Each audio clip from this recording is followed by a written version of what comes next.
ఓం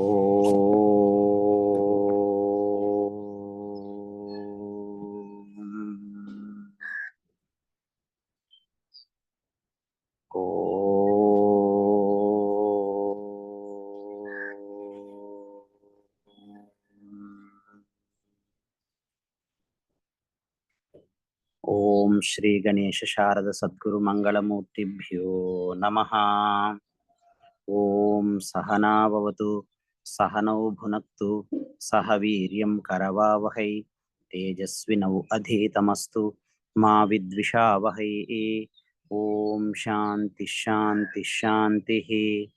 ఓం నారాయణం పద్మభువం వసిష్ఠం శక్తిం చ తత్పుత్ర పరాశరం చ వ్యాసం శుకం గౌడపదం మహాంతం గోవింద యోగీంద్రమథాస్య శిష్యం శ్రీశంకరాచార్యమథాస్య పద్మపాదం చ హస్తామలకం చ శిష్యం తం త్రోటకం వార్తికకారం అన్యాన్ అస్మద్గురూన్ సంతతం ఆనతోస్మి.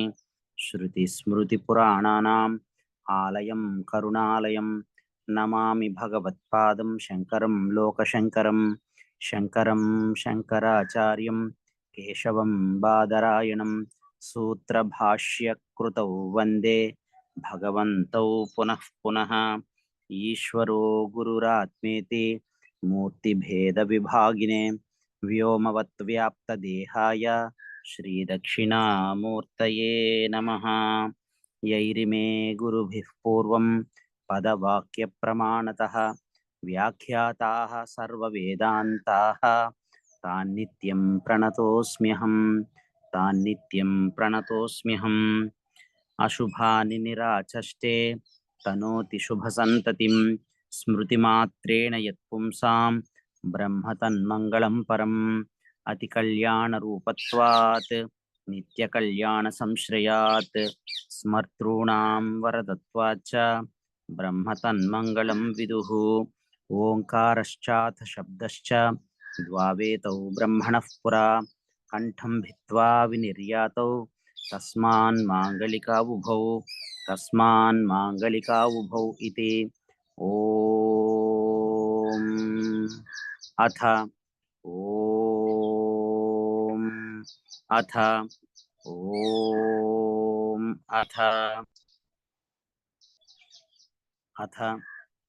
ఉత్తరమీమాంసా దర్శనే మహర్షి శ్రీ బాదరాయణ విరచితానాం బ్రహ్మసూత్రాణాం తృతీయాధ్యాయే చతుర్థః పాదః.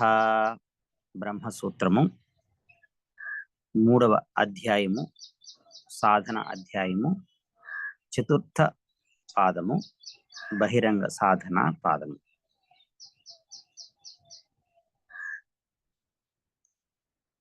మొదటి అధికరణము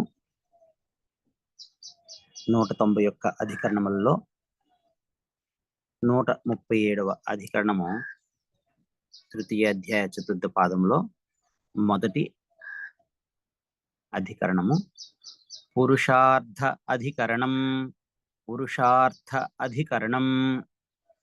ఈ పురుషార్థ అధికరణంలో ఈశ విద్య శ్రీమాన్యాస విద్య ఉపాసనల గురించి విచారణ చేయడం జరిగింది. ఉపనిషత్తుల్లో చెప్పబడినటువంటి స్వతంత్రమైన ఆత్మజ్ఞానం వల్లనే పురుషార్థము మోక్షము లభిస్తుందని బాదరాయణ మహర్షి యొక్క అభిమతం. ఎందుకంటే శృతిలో వేదములో సామవేదాంతర్గతమైనటువంటి ఛాందోగ్యోపనిషత్తులో తరతి శోకం ఆత్మవిత్ అని నారద మహర్షి సనత్ కుమారునితో చెప్పారు, ఆత్మజ్ఞాని శోకం నుండి తరిస్తున్నాడు అని. ఈ విధంగా శృతులు మరలా చెప్తూ ఉన్నాయి. కాబట్టి ఆత్మజ్ఞానం అనేటువంటి ఆత్మజ్ఞానం వలననే బ్రహ్మజ్ఞానం వలననే పరమ పురుషార్థమైనటువంటి మోక్షం లభిస్తుంది అని బాదరాయణ మహర్షి వ్యాస భగవాన్ యొక్క అభిమతం.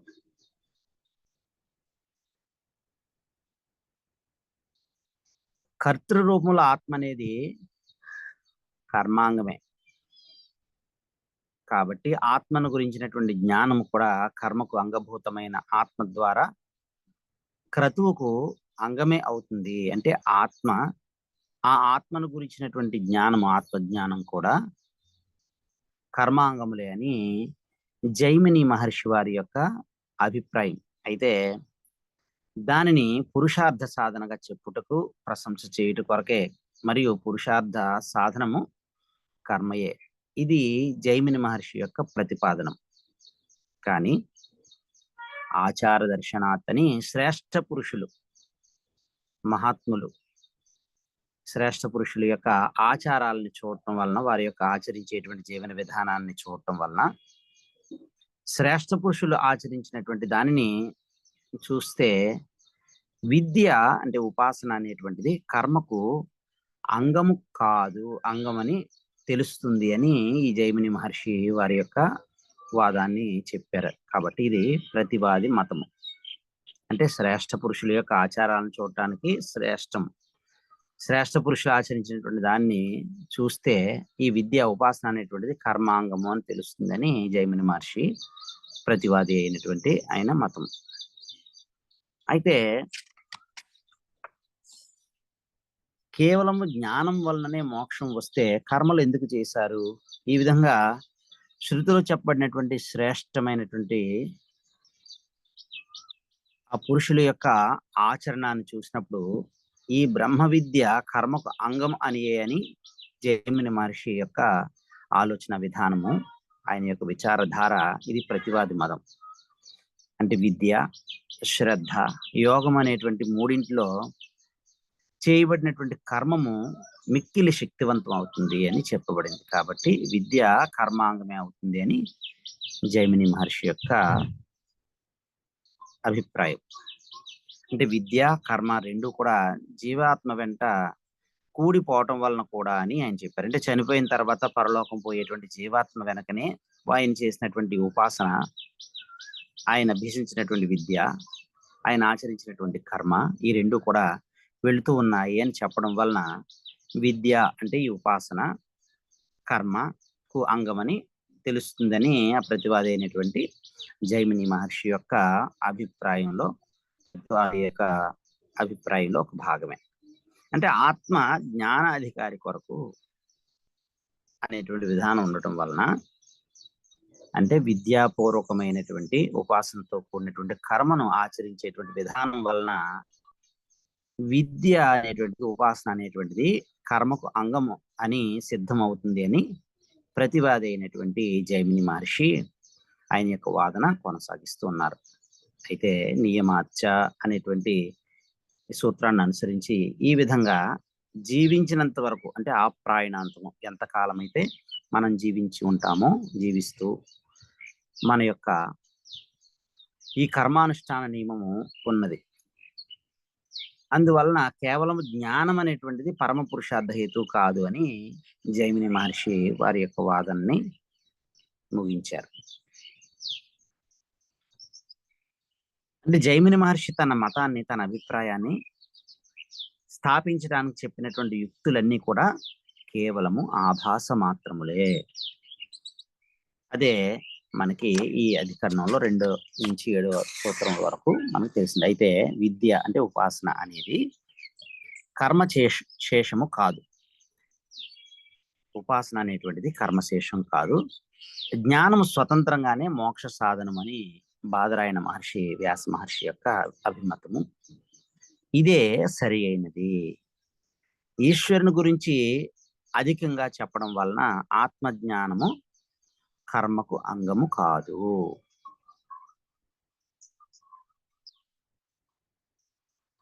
తుల్యంతు దర్శనం అని ఉపనిషత్తుల్లో 2 విధాలైనటువంటి ఆచారాలను గురించి, ఆచరణల గురించి చెప్పబడింది. జ్ఞానులైనటువంటి జనక చక్రవర్తి, జనకుడు, అశ్వపతి, ప్రవాహనుడు, అజాతశత్రు మొదలైనటువంటి రాజులు వాళ్ళు గృహస్థాశ్రమ ధర్మంలో ఉన్నప్పటికీ వాళ్ళు గృహస్థులై ఉండి యజ్ఞములు చేసినట్లు మనకి తెలుస్తూ ఉంది.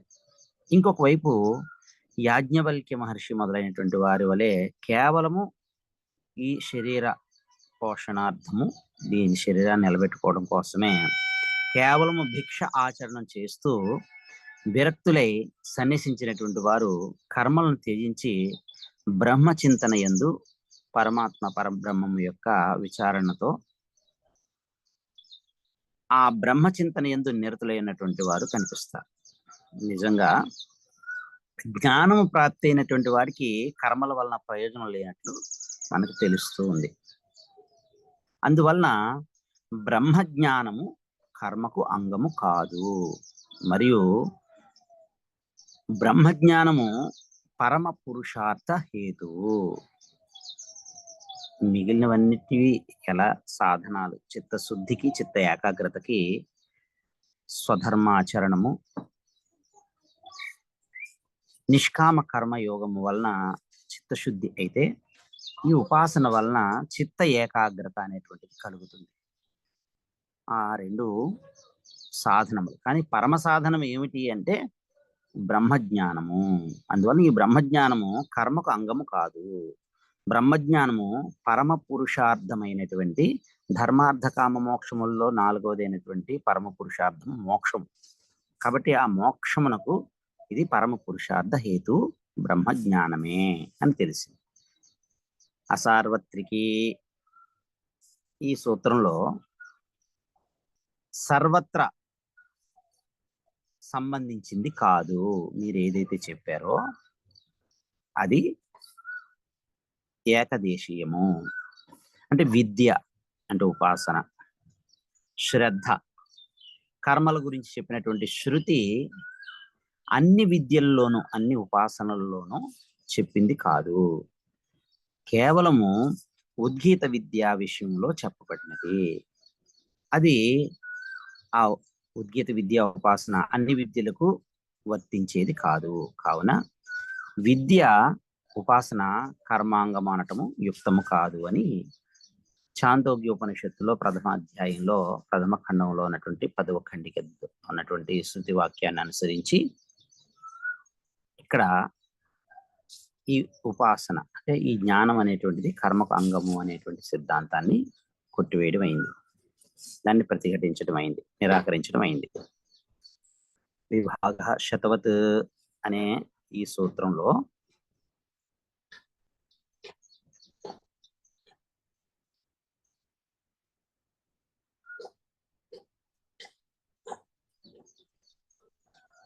అంటే 100 వలె, అంటే 100 రూపాయలు ఇక్కడ ఉన్న వారికి ఇవ్వండి అంటే ఇది విని రూపాయలు తీసుకున్నటువంటి వారు అక్కడ ఉన్నటువంటి వారికి అధికారాన్ని బట్టి పంచుతారు కదా. అదే విధంగా విద్య అంటే ఉపాసన, కర్మను విద్య అనే అధికారము, కర్మ అనేటువంటి అధికారము, ఆ అధికారాన్ని బట్టి విభాగం చేయాలి, కానీ కలిపి అన్వయించకూడదు, అన్వయించరాదు. బ్రహ్మజ్ఞానులకు కర్మలు ఎచటనే నశించిపోవును. అతడు కేవలము విద్యాబలము చేతనే బ్రహ్మమును అనుభవించును, అతనికి రాకపోకలు ఉండవు అని చెప్పారు. ఇక్కడ విద్య అంటే అపరోక్ష జ్ఞానము కాదు, శ్రవణము, మననము, నితిధ్యాసనము, అభ్యాసం మాత్రమే. దీని వలన కూడా విద్య అంటే ఉపాసన కర్మ అంగము అని సిద్ధించదు. అంటే ఈ ఉపాసన అనేటువంటిది కర్మకు అంగము కాదు. ఎవరికి కేవలం అధ్యయనం మాత్రమైనటువంటి విద్య కలదో వారికి, అనగా అనుష్ఠానం లేనటువంటి వారికి అతను కేవలము అధ్యయనము చేసినాడు కానీ బ్రహ్మ విద్య అనుష్ఠానం చేయలేదు. కాబట్టి అధికారి అంతఃకరణ శుద్ధి కొరకు సత్కర్మలు చేయుట అనేటువంటిది విధించబడినది. ఇది సమంజసము. దీన్ని బట్టి విద్య కర్మాంగము అని సిద్ధించదు అనే విషయాన్ని కూడా చెప్పారు. నా అవిశేషాత్ అనే సూత్రంలో కూడా ఈశావాస్యోపనిషత్తులు విశేషంగా ఈ విద్వాంసుల గురించి చెప్పలేదు. కుర్వన్నేవేహ కర్మాణి అనేటువంటి ఈశావాస్యోపనిషత్తులు, అంటే ఈ లోకంలో కర్మలు చేస్తూ, అంటే అగ్నిహోత్రాది కర్మలు 100 సంవత్సరాలు బ్రతికంత కాలం చేస్తూ బ్రతకాలి అని కోరాలి అని చెప్పారు. అంటే విద్వాంసుని గూర్చి, జ్ఞానిని గూర్చి చెప్పినటువంటి సందర్భం కాదు, కర్మ అధికారి గురించి చెప్పినటువంటి సందర్భం. కాబట్టి జ్ఞానులు వేద విహిత కర్మల్ని చేయాలి అని విశేషంగా ప్రత్యేకంగా చెప్పబడలేదు. అదే కాకుండా జ్ఞానులు త్యాగము చేత సన్యాసం చేత జ్ఞానం చేత బ్రహ్మానందాన్ని బ్రహ్మమును పరబ్రహ్మమును అందగలవని విశేషంగా నిశ్చయంగా సందేహరహితంగా ఎటువంటి అనుమానం లేకుండా శృతుల్లో వేదముల్లో మనకి చెప్పబడింది. న కర్మణ న ప్రజయా ధనేన త్యాగేనైకే అమృతత్వమానశు పరేణ నాకం నిహితం గుహాయాం విభ్రాజదేత్యత్యో విశంతి వేదాంత విజ్ఞాన సునిశ్చితార్థాః సన్యాసయోగాత్ యతయః శుద్ధ సత్వాః తే బ్రహ్మలోకేషు పరాంతకాలే పరామృతాత్ పరిముచ్యంతి సర్వే అని కైవల్య ఉపనిషత్తులో ఉన్నటువంటి శృతిని అనుసరించి, అంటే శ్రద్ధ భక్తి ధ్యాన యోగాల వలన బ్రహ్మం తెలుసుకో, కర్మముల వలన కాదు, సంతానం వలన శిష్యుల వలన కాదు, ధనం వలన కాదు, అమృతత్వం అనేటువంటిది త్యాగం వలనే కలుగుతుంది. ఏది నాకము అంటే స్వర్గము కన్నా పరమై నిహితమై గుహలో ఉన్నటువంటి మన హృదయంలో హృదయాకాశంలో వెలుగొందుచూ ఉండేటువంటి దర్శించేటువంటి ఎతులు దేని అందున తాము సంవేశించి ఉంటారో వారు వేదం యొక్క అంతమైనటువంటి వేదాంతంలో ఉన్నటువంటి వేదాగ్రమైనటువంటి వేదాంతిమ భాగమైనటువంటి ఉపనిషత్తు జ్ఞానమునందు వేదాంత విజ్ఞాన సునిశ్చితార్థులైనటువంటి వారు పరిశుద్ధ తత్వులు, వాళ్ళు తత్వాన్ని పరిశుద్ధంగా శుద్ధమైనటువంటి అంతఃకరణతో ఏకాగ్రమైనటువంటి అంతఃకరణతో సన్యాస యోగంలో శుద్ధ సత్తులైనటువంటి వారు పరాంత కాలంలో బ్రహ్మలోకాల యందు పరామృతం వలన పరిముక్తిని చెందుతారు అని చెప్పారు. కాబట్టి కర్మ ద్వారా ముక్తి వస్తుంది అనేది నిశ్చయంగా చెప్పబడలేదు. వేదాంత జ్ఞానం వలన, సన్యాసం వలన, త్యాగం వలన నేను పరబ్రహ్మము కన్నా వేరు కాదు అనే జ్ఞానంతో నేను వేరు పరమాత్మ వేరు అనేటువంటి ఆ అజ్ఞానాన్ని మరుపుని త్యాగం చేయడం వలన అమృతత్వము బ్రహ్మానుభవం అవుతుందని నిశ్చయంగా చెప్పబడింది. అంటే విద్యను, ఉపాసనను స్తుతించడం కొరకే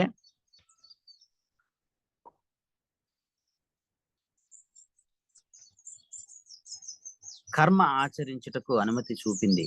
అది సమంజసమే, కానీ దీని వలన విద్య కర్మ అంగం అనేటువంటిది సిద్ధించదు అని చెప్పారు. అంటే స్వేచ్ఛాపూర్వకంగా కర్మ త్యాగం చేయుచున్నటువంటి వాళ్ళు, ఇంకా కొందరు విద్వాంసులు తమ పూర్వ ప్రకృతిని అనుసరించి జీవితాంతం కర్మలు చేస్తూ ఉంటారు. మరికొందరు కర్మ త్యాగం చేస్తూ ఉంటారు. ఇందులో జ్ఞానులకు స్వతంత్రం ఉంది. వాళ్ళు కర్మలను విడిచిపెట్టనవచ్చు లేదా చేయనవచ్చు. దీనివలన విద్య కర్మాంగం అని సిద్ధించదు అనేటువంటి విషయాన్ని కూడా మనకు చెప్పారు. ఉపమర్ధంచ అనే సూత్రం ద్వారా బ్రహ్మ విద్యచే కర్మలు నశించునని చెప్పబడింది. భిద్యతే హృదయ గ్రంథి చిద్యంతే సర్వ సంశయా క్షీయంతే చాస్య కర్మాణి తస్మిన్ దృష్టే పరావరే అనేటువంటి అధర్వణ వేదాంతర్గతమైనటువంటి ముండకోపనిషత్తు శృతిని అనుసరించి హృదయ గ్రంథులు అనేటువంటి ఆ గ్రంథుల యొక్క ముడులు తీయబడును, సర్వ సంశయములు ఛేదించబడును, సర్వకర్మములు క్షీణమగును, పరము అపరమైన దాని దృష్టి అయినప్పుడు అని చెప్పారు. అంటే బ్రహ్మజ్ఞానం వలన కర్మలు నశించినప్పుడు, హృదయ గ్రంథులు వీడినప్పుడు, అన్ని సంశయాలు కోసివేయబడినప్పుడు, అంటే సర్వబంధాల నుండి ముక్తి అయినప్పుడు జ్ఞానము సర్వశ్రేష్టము. అప్పుడు బ్రహ్మజ్ఞానము విద్య కర్మాంగము కాదు అని చెప్పారు. అంటే జ్ఞానము కర్మబంధానికి విరుగుడు, మందు, సమాధానం మరియు కత్తి లాంటిది. కాబట్టి జ్ఞానము విద్య కర్మాంగం కాదు అని చెప్పారు. అంటే కర్మ జ్ఞానాల గురించి చర్చ, ఆ వాదము ఎప్పటి నుంచో మనిషికి జ్ఞానం వచ్చినప్పటి నుంచి వస్తూనే ఉంది. అంటే కర్మలు చేస్తే కర్మఫలముల బంధం వస్తుంది, కర్మలు చేయనిది మనిషి ఉండలేడు. కాబట్టి చేయి కదిపినా కర్మయే. మరి కర్మం వల్లనే జీవనం నడుస్తుంది అంటే నీతమైన కర్మల్ని నేను చేస్తూ ఉండాలి. అందులో శ్రేయమైనటువంటి కర్మములు మాత్రమే చేయాలి. కర్మ ప్రయాణం అనేటువంటిది అది శరీరము అనేటువంటిది అది దాని వలన సిద్ధించలేదు. కాబట్టి మంచి కర్మ, నయమైనటువంటి కర్మాన్నే నేను చేయాలి అని కృష్ణ పరమాత్మ భగవద్గీత కర్మయోగంలో 8వ శ్లోకంలో చెప్పారు. అంటే కర్మలు ఎలా చేయాలి అని జ్ఞాని విద్వాంసుడు కర్మలు ఎలా చేస్తాడు, దాని సమాధానం కూడా మనకి శృతుల్లో, వేదంలో, అలాగే ఉపనిషత్తుల్లో, స్మృతుల్లో మనకి చక్కగా చెప్పారు. అంటే ఈశావాస్యమై అది అందుచూ ఉంటుంది. లేశమే దేని జగత్తున జరుగుతూ ఉంటుందో చేసి అటువంటి త్యక్తత్వము మన్నాలి. ఆసక్తిని, ఇతరుల ధనాన్ని వాటి యందు మనం విడిచిపెట్టి కర్మలు చేయాలి. అంటే కర్మలు చేస్తూనే ఈ లోకంలో ఈ 100 సంవత్సరాలు జీవించుకోరాలి. నరులు వేరే ఏది విధాలు ఉన్నప్పటికీ కూడా నేను చేస్తూ వాటి ఎందుకు ఫలితం మీద ఆసక్తి లేకుండా ఈశ్వరార్పణ బుద్ధితో నేను చేసేటువంటి కర్తవ్య కర్మని యథాశక్తి ఆచరిస్తూ ఉంటే అప్పుడు ఆ కర్మల యొక్క ఫలితము నన్ను అంటుకోదు. ఈ విధంగా మనము ఈశావాస్యోపనిషత్తులో చెప్పినట్టు, భగవద్గీతలో చెప్పినట్టు మనం ఆచరించాలి. అప్పుడు జగమంతా కూడా ఈశ్వరమయము, బ్రహ్మమయము అనేటువంటి ఈ యొక్క వృత్తాన్ని వ్యాసము పూర్తిగా నిండినట్లు బ్రహ్మము జగత్తంతా నిండి ఉంది. ఈ జగత్తులో ఏది జరిగినది బ్రహ్మ పరిమితమే. ఇతరుల యొక్క ధనము ఈశ్వర ధనమైన ఈ జగత్తులో ఏది నాది కానీ మనది కానీ లేదు, సర్వము ఈశ్వరునిదే. అలా విడిచివేసి త్యాగం చేసి, అంటే నాది అనే మమకారాన్ని, నేను అనేటువంటి అహంకారాన్ని, అంటే స్వార్థాన్ని, అహంకారాన్ని త్యాగం చేసి నిండు నూరేళ్లు కూడా అనాసక్తిగా ఈశ్వరార్పణ బుద్ధితో మన కర్తవ్య కర్మని యథాశక్తి ఆచరిస్తూ జీవించాలి. వేరే మార్గం లేదు అని మనకి శుక్ల యజుర్వేద అంతర్గతమైనటువంటి మంత్ర భాగానికి చెందినటువంటి ఈశావాస్యోపనిషత్తులో మనకి శృతిమాత తెలియచెప్పింది. అంటే జ్ఞానంతో కర్మలు చేయాలి. జ్ఞానం ముఖ్యము, కర్మం అనేటువంటిది గౌణము, అది అముఖ్యము, ముఖ్యము కాదు. కాబట్టి జ్ఞానము ప్రధానమైంది, కర్మం తర్వాత అయినవి. ఇదే విషయాన్ని మనకి యాజ్ఞవల్క్య మహర్షి మైత్రేయికి చెప్తాడు. మైత్రేయి, ఎప్పుడు బ్రహ్మవేత్తకి బ్రహ్మజ్ఞానం చేత సర్వము ఆత్మ మాత్రమే అవుతుందో అప్పుడు దేని చేత చూస్తాడు, దేనిని చూస్తాడు? తత్ర కేనకం పశ్యేత్, దేని చేత దేన్ని ఆఘ్రానిస్తాడు, దేని చేత దేనిని తెలుసుకుంటాడు, దేని చేత దేన్ని పలుకుతాడు, దేని చేత దేన్ని వింటాడు, దేని చేత దేన్ని తలుస్తాడు, దేని చేత దేన్ని తెలుసుకుంటాడు? కాబట్టి ఓ మైత్రేయి, సర్వము విజ్ఞానమయ ఆత్మయే అని బృహదారణ్యక ఉపనిషత్తులో 4వ అధ్యాయంలో 4వ బ్రాహ్మణంలో 14వ మంత్రంలో యాజ్ఞవల్క్య మైత్రేయి సంవాదంలో చివరి మాటగా మనకి బ్రహ్మజ్ఞానము పరమోత్తమము, బ్రహ్మజ్ఞానమే పరమ ఉత్తమమైనది అని మనకు చెప్పడం జరిగింది. అంటే ఈ బ్రహ్మజ్ఞానం అనేటువంటిది దేనికి అంగము కాదు, కర్మకు అంగము కాదు అని చెప్పారు. కర్మ ఎలా చేయాలి? కర్మణ్యేవాధికారస్తే మా ఫలేషు కదాచన మా కర్మ ఫల హేతుర్భూ మా తే సంగోస్త్య కర్మణి. భగవద్గీతలో 2వ అధ్యాయంలో సాంఖ్యయోగంలో 47వ శ్లోకంలో కృష్ణ పరమాత్మ చెప్పినట్లుగా కర్మకే, అంటే కర్మ మనకు స్వధర్మ ఆచరణ, కర్తవ్య కర్మ ఆచరణ మాత్రమే చేయటానికి మనకి అధికారం ఉంది, కానీ కర్మఫలాలు అని ఎప్పుడు కూడా నాకు అధికారం లేదు. కర్మఫల హేతు అయినటువంటి నేను అనేటువంటిది ఉండకూడదు అని ధీరుడైనటువంటి అర్జునుడికి అలాంటి కర్మఫల ఆసక్తిని విడిచిపెట్టు, అందువలన ఆ కర్మయందు, అంటే కర్మయందు అకర్మను దర్శించు, కర్తృత్వ భోక్తృత్వ భావాన్ని విడిచిపెట్టు అని చెప్పారు. అదే జ్ఞానము, ఇదే ఈ విధానమే కర్మను ఆచరించేటువంటి జ్ఞానము. కాబట్టి కర్మలు చేయకుండా ఉండరాదు, మనిషికి జ్ఞానికి కూడా కర్మ అధికారం ఉంది, అంటే ఆవశ్యకత కూడా ఉంది. అయితే కర్మఫలం పైన ఆసక్తి వదలాలి. బంధము కర్మముతో కాదు, ఆ కర్మ ఫలము యందు ఉన్నటువంటి ఆసక్తితో అవుతుంది. కాబట్టి ఆసక్తితోనే ఈ బంధం వస్తుంది. కర్మ చేయకపోవడంలో ఆసక్తి మరియు కర్మఫలంపై ఆసక్తి వదిలి సత్కర్మములను, కర్తవ్య కర్మములను, మంచి కర్మములను చేయాలి, ఆచరించాలి. ఇదే జ్ఞానము. జ్ఞాన మార్గము జ్ఞాని యొక్క మార్గము కూడా. అందుకే ఎలా చేయాలి కర్మని అనేటువంటిది కృష్ణ పరమాత్మ భగవద్గీత 2వ అధ్యాయం 48వ శ్లోకంలో కూడా చెప్పారు. యోగస్తకురు కర్మాణి సంగం త్యక్వా ధనంజయ సిద్ధ్యో సమో భూత్వా సమత్వం యోగ ఉచ్యతే. అంటే కర్మం చేయాలి. ఎలాగూ యోగస్తుడిని, చేసేవాడిని నేను కాదు, నేను కర్తను కాను, నేను భోక్తను కాను అనేటువంటి అకర్తృత్వ భోక్తృత్వ భావనతో, పరమాత్మ భావనతో, ఈశ్వరార్పణ బుద్ధితో మన యొక్క కర్తవ్య కర్మను చేయాలి.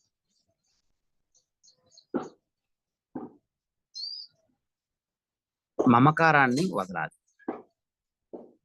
అంటే నేను పరమాత్మ కన్నా వేరు కాదు, నాలో ఉండి చేయించేటువంటి శక్తి సమస్తము పరమాత్మయే అనేటువంటి ఐక్య భావనతో, జీవ బ్రహ్మ ఐక్య బోధతో, ఏకత్వ భావనతో సిద్ధి అసిద్ధి ఈ చేయడం వలన ఇది సిద్ధి అవుతుంది, అసిద్ధి అవుతుంది అనేటువంటి రెండింటిని విడిచిపెట్టి సమత్వ భావంతో, ఆ సమత్వ యోగంతో కర్తవ్య కర్మల్ని ఆచరించాలి యథాశక్తి ఈశ్వరార్పణ బుద్ధితో అని ధనంజయుడైనటువంటి అర్జునునికి చెప్పారు. అంటే కర్మం మీద, కర్మ ఫలం మీద కూడా మమకారం, అంటే నేను చేస్తున్నాను అనేటువంటి అహంకారం కానీ, ఈ కర్మ యొక్క ఫలము నాకు కావాలి, నాకు చేరాలి అనేటువంటి మమకారం కానీ, ఈ మమకారాన్ని ఆసక్తి అని అన్నారు. మమకారం ఉండకూడదు, ఆసక్తి ఉండకూడదు అనేది. అంటే ఆసక్తి అనేది, మమకారం అనేది వదిలి కర్తవ్య కర్మలను యథాశక్తి ఈశ్వరార్పణ బుద్ధితో చేస్తే, అర్జునుని నిమిత్తంగా చేసుకుని ధనంజయ శబ్దంతో కృష్ణ పరమాత్మ మనందరికీ చెప్తున్నాడు. అంటే జ్ఞాన ధనంజయులు అవుతాము. ఈ జ్ఞానం మనం పొందాలి చెప్తున్నారు. మరలా భగవద్గీత సాంఖ్యయోగ 2వ అధ్యాయంలో 51వ శ్లోకంలో కూడా కర్మజం బుద్ధియుక్తా హి ఫలం త్యక్వా మనీషిణః జన్మబంధ వినిర్ముక్తా పదం గచ్చంతి అనామయం. ఈ శ్లోకంలో కూడా అంటే బుద్ధి యోగులు, అంటే జ్ఞాన యోగులు అయినటువంటి వారు, మనుషులలో మనీషులు అయినటువంటి వారు కర్మ ఫలాలని వాళ్ళు విడిచిపెట్టి, దాని ఎందు ఆసక్తిని విడిచిపెట్టి ఉన్నటువంటి వారు, అంటే జన్మ బంధములు విడవబడినటువంటి వారు. ఈ జన్మకి కారణం ఏమిటి అంటే కర్మల యొక్క ఫలం. ఈ కర్మ ఫలాలకు కారణం ఏమిటి? మనం ఆచరించేటువంటి ఈ స్వార్థమైనటువంటి కర్మలు. ఆ కర్మలు ఎందుకు చేస్తున్నాము? అది నాకు కావాలి అనేటువంటి భోక్తృత్వ బుద్ధితో మనము కర్తృత్వాన్ని పెంచుకుంటున్నాము. నేను ఈ కర్తృత్వాన్ని, భోక్తృత్వాన్ని పెంచుకోవడం ఏంటి? నేనే పూర్ణ స్వరూపమై ఉండి, అది అవిద్య, అజ్ఞానము, మరుపు. కాబట్టి ఈ అవిద్య అనేటువంటిది కామాన్ని, ఈ కామము కర్మాన్ని, కర్మము కర్మఫలాన్ని, కర్మఫలం మనకి జన్మని ఇస్తుంది. కాబట్టి ఈ జన్మ బంధము అనేటువంటిది ఈ అజ్ఞానం వలన కలుగుతుంది. కాబట్టి నేను పరమాత్మ కన్నా వేరు అనేటువంటి అజ్ఞానాన్ని విడిచిపెట్టి, నేను పరమాత్మ కన్నా వేరు కాదు అనేటువంటి జ్ఞానాన్ని మనము జ్ఞాపకం పెట్టుకొని, ఈ జన్మ బంధనాలని అయినటువంటి అవిద్యని, ఆ అవిద్య చేత విడవబడినటువంటి వాళ్ళు మాత్రమే దుఃఖరహితులు. అయితే దుఃఖరహితమైనటువంటి పదాన్ని, శాశ్వతమైనటువంటి ఆ పరమానంద స్థితిని పొందువారు అని చెప్పారు. అంటే కర్మఫలాలు విడిచిన జ్ఞానికి మోక్షం అనేటువంటిది ఇప్పుడు ఇక్కడే, అది ప్రాప్తస్య ప్రాప్తి అయి ఉన్నది. అందువలన కర్మఫలముల యందు ఆసక్తి విడిచినటువంటి వాడికి, అలాంటి జ్ఞానికి మోక్షము తథ్యము, సిద్ధము అని చెప్పారు. అంటే కర్మములు, ఆ కర్మ ఫలాలు జ్ఞాని చేతుల్లో, అంటే సంయమంలో ఉంటాయి. కానీ జ్ఞానము కర్మ వశంలో ఉండదు. జ్ఞాని యొక్క వశంలో కర్మలు, కర్మఫలాలు ఉంటాయి. కానీ ఈ జ్ఞానం అనేటువంటిది ఎప్పుడు కూడా కర్మ యొక్క వశంలో ఉండదు. ఆ విధంగా జ్ఞానము కర్మాంగం కాదు. ఇంకా మనకి భగవద్గీత 3వ అధ్యాయంలో 25వ శ్లోకంలో కూడా చెప్పారు. సక్తాః కర్మణి అవిద్వాంసః యథా కుర్వంతి భారత కుర్యాత్ విద్వాంస్తథా ఆసక్తః చికీర్షుః లోక సంగ్రహం. అవిద్వాంసులు ఆసక్తులై ఈ కర్మలను చేస్తారు. కర్మఫలం మీద ఆసక్తితో అవిద్వాంసులు అంటే విద్వాంసులు కాని వారు మాత్రమే చేస్తారు. సువిద్వాంసులు అనాసక్తులై అంటే ఆసక్తి లేకుండా ఈ కర్మల్ని, కర్తవ్య కర్మల్ని లోక సంగ్రహం, లోక కళ్యాణార్థము చేస్తూ ఉంటారు. అంటే అవివేకులై లోక సంగ్రహం అంటే లోటు పడకుండా ఈ సువిద్వాంసులు ఆసక్తులై చేస్తారు ఈ కర్మల్ని, కర్తవ్య కర్మల్ని, సుకర్మల్ని. అందువలన సువివేకులై మంచి వివేకం కలిగినటువంటి వారై లోక సంగ్రహం కొరకు అంటే లోకం యొక్క కళ్యాణం కొరకు, లోకక్షేమం కొరకు మనము ఈ కర్తవ్య కర్మల్ని, మంచి కర్మల్ని చేస్తాము, చెయ్యాలి అని చెప్పారు.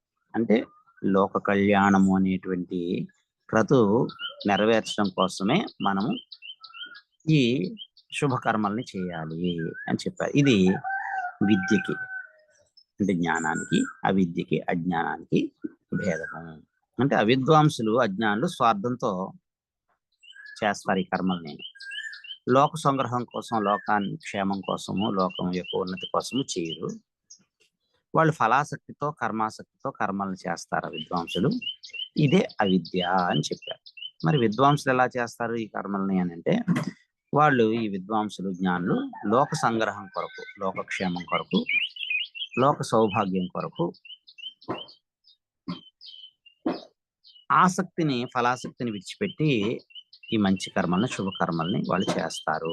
ఇది జ్ఞానము, దీన్ని విద్య అన్నారు. ఇది విద్య. కాబట్టి కర్మములు విద్య ప్రకారం కానీ, అంటే ఉపాసన ప్రకారం, జ్ఞానం ప్రకారం కానీ, ఈ విద్య, ఈ జ్ఞానము, ఉపాసన కర్మ ప్రకారం కాదు. అంటే ఆసక్తి వదిలితే అది పరమార్థం కొరకు చేసేటువంటి కర్మ.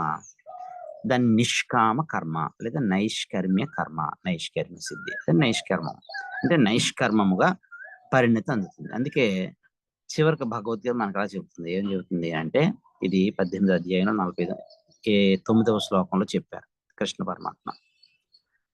అసక్త బుద్ధి సర్వత్ర జితాత్మా విగత స్పృహ నైష్కర్మ్య సిద్ధిం పరమాం సన్యాసేన అధిగచ్చతి అని చెప్పారు. అంటే సర్వత్రా కూడా బుద్ధిని అసక్తంలో ఉంచి జితాత్ముడు, విగత స్పృహుడు చేరుచుండు తాను సన్యసించి పరమ నైష్కర్మ్య సిద్ధినిపుడు అని చెప్పారు. అంటే ఆ విధంగా నైష్కర్మ్య సిద్ధి వలన జ్ఞాని బ్రహ్మభూతుడు అని తెలుస్తుంది. నహి జ్ఞానేన సదృశం పవిత్రం ఇహ విద్యతే తత్ స్వయం యోగ సంసిద్ధ కాలేన ఆత్మని విందతి. 6వ అధ్యాయంలో ధ్యాన యోగంలో 38వ శ్లోకంలో కృష్ణ పరమాత్మ చెప్పారు, జ్ఞానమునకు సదృశమైనటువంటిది ఈ ఇలలో, ఈ లోకంలో మరొకటి లేదు. జ్ఞానము పవిత్రమైంది. ఈ పవిత్రమైనటువంటి జ్ఞానానికి సరితూగేటువంటిది వేరొకటి ఈ ఎక్కడా లేదు. కాబట్టి మనుషుడైనటువంటి వాడు ఈ యోగ సంసిద్ధుడైన తర్వాత, అంటే పరమాత్మ ఎందే, అంటే నేను పరమాత్మ కన్నా వేరు కాదు, నాహంకర్త హరికర్త, పరమాత్మయే ఈ సర్వ శుభకర్మలను చేయిస్తున్నాడు అనేటువంటి జ్ఞానాన్ని కలిగి, అలాంటి యోగ సంసిద్ధుడైన తర్వాత తన యందే జ్ఞానము జరుగుతూ కాలంలో ఆయన ఏమవుతాడంటే పరమాత్మనే పొందుతాడు. అంటే సర్వోత్కృష్టము, పరమ పవిత్రమైనటువంటి ఈ జ్ఞానము కర్మాంగము కాదు. జ్ఞానంలో చేసేటువంటి కర్మములు పవిత్రం అవుతాయి అని చెప్పారు. ఒకసారి మొదటి అధికారానికి వెళ్దాము.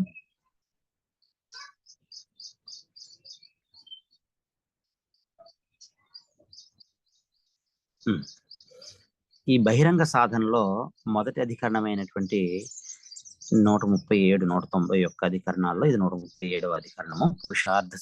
పురుషార్థ అధికరణం. పురుషార్థాధికరణం. ఈ పురుషార్థ అధికరణంలో బ్రహ్మజ్ఞానం వల్లనే మోక్షము, పరమ పురుషార్థము లభిస్తుంది అని చెప్పారు. అంటే బ్రహ్మజ్ఞానము కర్మకు అంగము కాదు అనే విషయాన్ని వ్యాస భగవానులు స్పష్టం చేశారు. అంటే ఈ వేదము యొక్క అంతములో ఉన్నటువంటి ఉపనిషత్ జ్ఞానము, వేదాంత జ్ఞానము, వేదాగ్ర జ్ఞానము, ఆ వేదాంత జ్ఞానం వలన, అలాగే సన్యాసము వలన, సత్ న్యాసము అంటే ఎప్పుడు ఉండేటువంటి ఆ పరమాత్మలో ఐక్య భావం చేత, ఐక్య జ్ఞానం చేత, జీవబ్రహ్మ ఐక్య భావన చేత, అలాగే నేను పరమాత్మ కన్నా వేరు కాదు అనేటువంటి జ్ఞానము జ్ఞప్తిలో ఉంచుకుని, నేను పరమాత్మ కన్నా వేరు అనేటువంటి అజ్ఞానాన్ని, అవిద్యని త్యాగం చేయటం వలన అమృతత్వము బ్రహ్మానుభవం అవుతుందని నిశ్చయంగా చెప్పబడింది. అంటే వేదాంత జ్ఞానం వలన, సన్యాసం వలన, త్యాగం వలన ఈ అమృతత్వము బ్రహ్మానుభవము అవుతుందని నిశ్చయముగా, నిశ్చితంగా ఇక్కడ చెప్పబడింది వ్యాస భగవాన్ చేత. జ్ఞానము కర్మ బంధనానికి విరుగుడు మందు, సమాధానము. ఇది జ్ఞాన ఖడ్గము, జ్ఞానాసి, అసి అంటే కత్తి. కాబట్టి ఈ జ్ఞానము, అజ్ఞానం అనేటువంటి చీకటిని పారదోలేటువంటి ఈ వెలుగు దీపము, జ్ఞాన దీపం అని చెప్పారు. అంటే జ్ఞానంతో చేయబడేటువంటి కర్మలు కూడా పవిత్రం అవుతాయి. కాబట్టి బ్రహ్మజ్ఞానం అనేటువంటిది కర్మకు అంగము కాదు, మోక్ష సాధనము అని ఇక్కడ చెప్పడం జరిగింది. రెండవ అధికరణము పరామర్శాధికరణం. పరామర్శాధికరణం, ఈ అధికరణం 191 అధికరణాల్లో 138వ అధికరణం.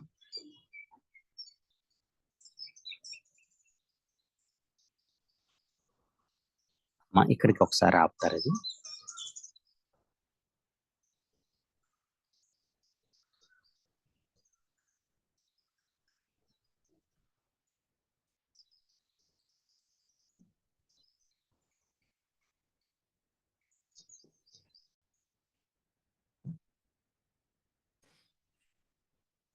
బహిరంగ సాధన పాదము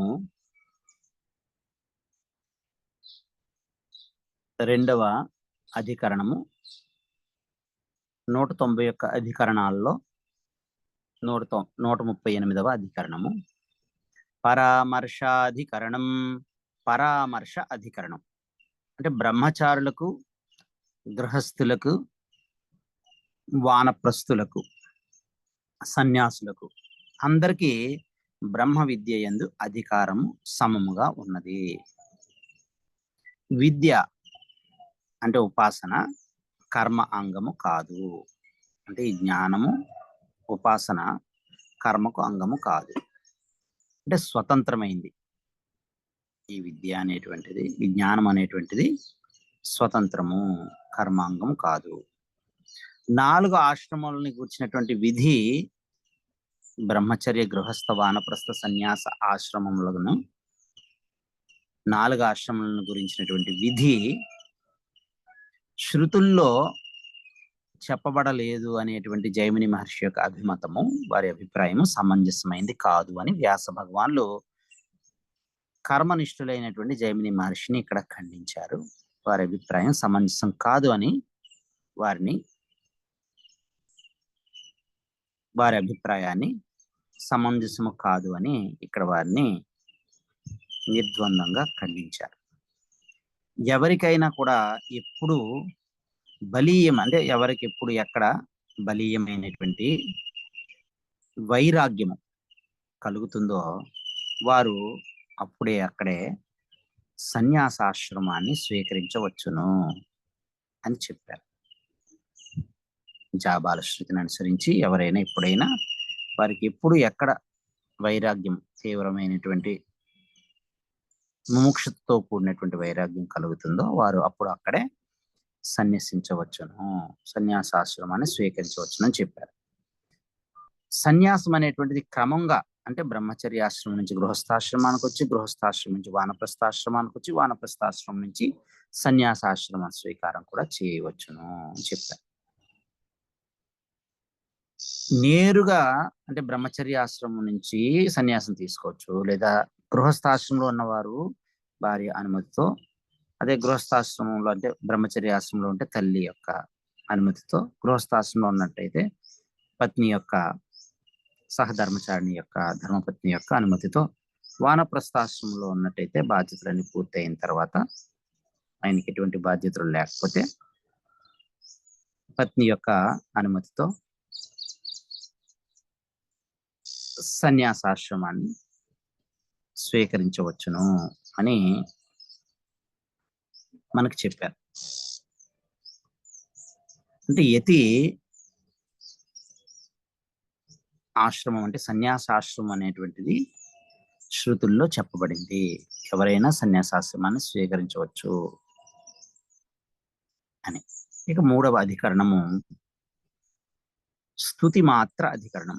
ఇది 139వ అధికరణము, 191 అధికరణాల్లో ఇక్కడ 3వ అధికరణము స్తుతి మాత్ర అధికరణం. స్తుతి మాత్ర అధికరణం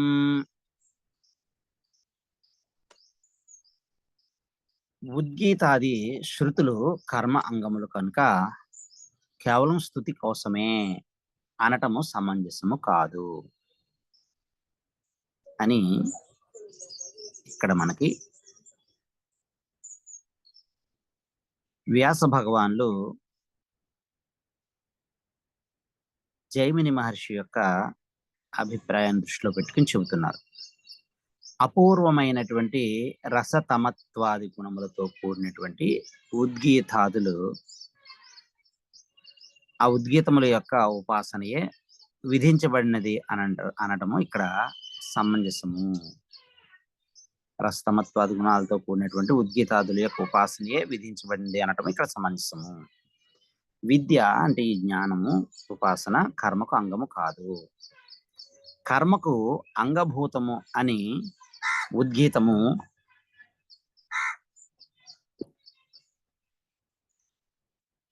కర్మకు అంగభూతమని ఉద్గీతము స్తుతించబడలేదు. దానికి ప్రత్యేకమైనటువంటి ఉపాసన విధానము ఫలములు కలవు.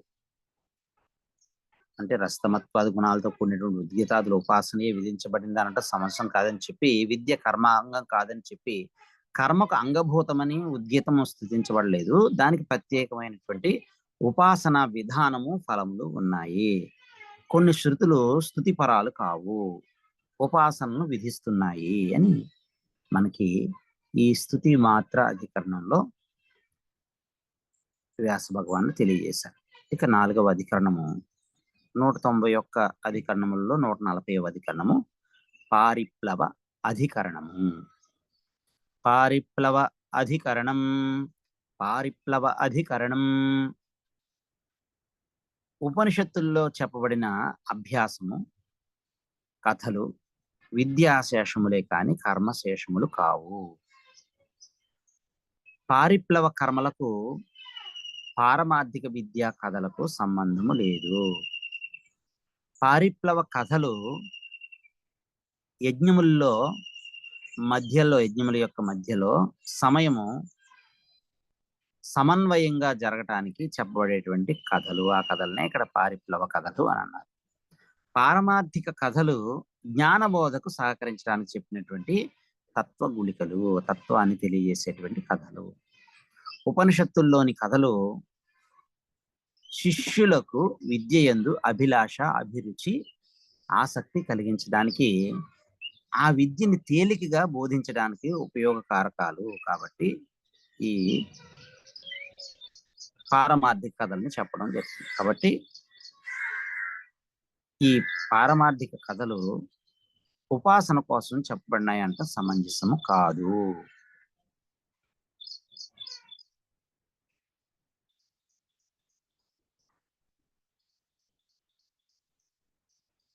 ఈ పారమార్థిక కథలు ఉపాసన కోసం చెప్పబడినాయి అంటం అనేటువంటిది ఇక్కడ సమంజసమే.